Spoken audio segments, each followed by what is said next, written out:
นะตอนที่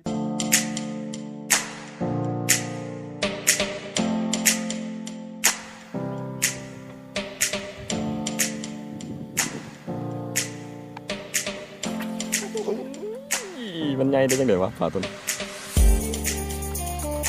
ใหญ่ได้จังไงวะนัดวันลูกมัน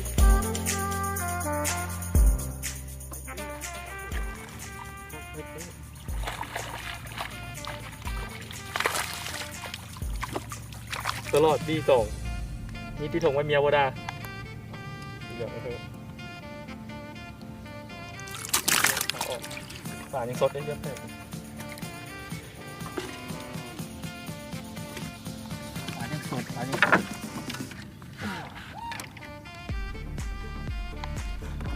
แต่งูครับแต่นั่นของแถมมือซวยต่อถึงได้ด้วยปีสองสีเหลืองใช่เหลืองว่ะเหลืองเ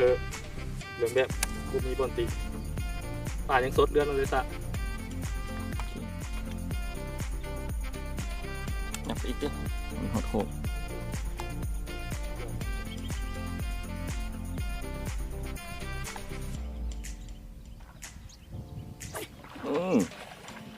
เรียบร้อยน่าสนใจไส้เนี่ยไส้ใหญ่หรือเกาะยาก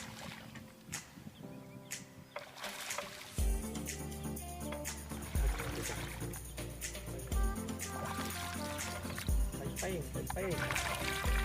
เดี๋ยวทุกเกา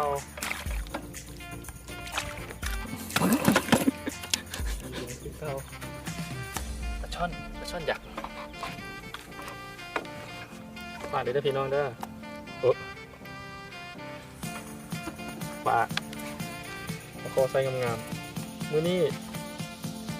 คิดว่าน่าจะเบิ่งดูหน้าตาเขาได้เอาเห็นหน้าเห็นตางามเลย คิดว่าน่าจะเอาจาก30 โต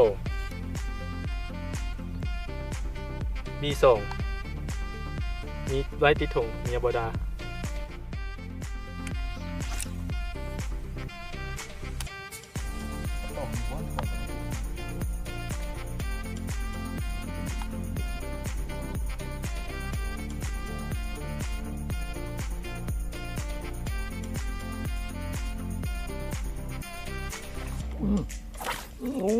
กำลังสิลากเบ็ดกำกัดถือได้เมื่อกี้เนี่ยทึกเบ็ดวะB3กัดเบาๆก็เจ็บ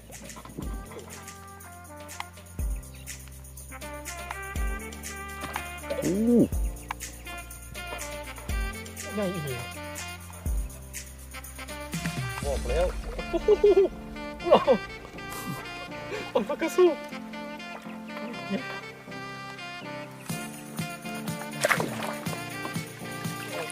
เลยอ๋อใส่ไม่เป้ง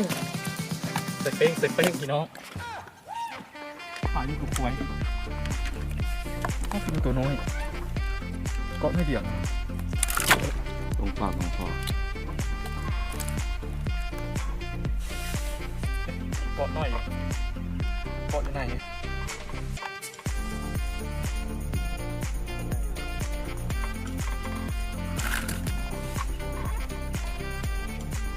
B3ด้วยพี่น้องตัวนี้เด้อ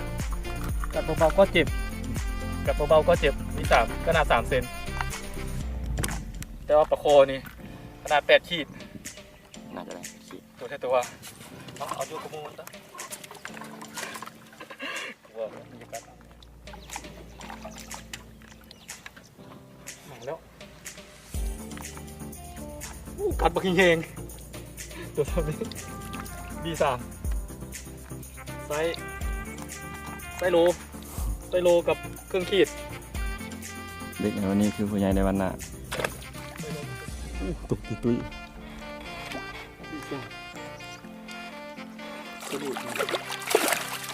เอาป้าตัวกันไงกัดเบาๆก็เจ็บเด้อB3ไปเลยครับจะตัวตุ้ยป่ะB3กัดเบาๆก็เจ็บยังมีจำหน่ายอยู่ปกติแล้วน้องฝากเลยเด้อ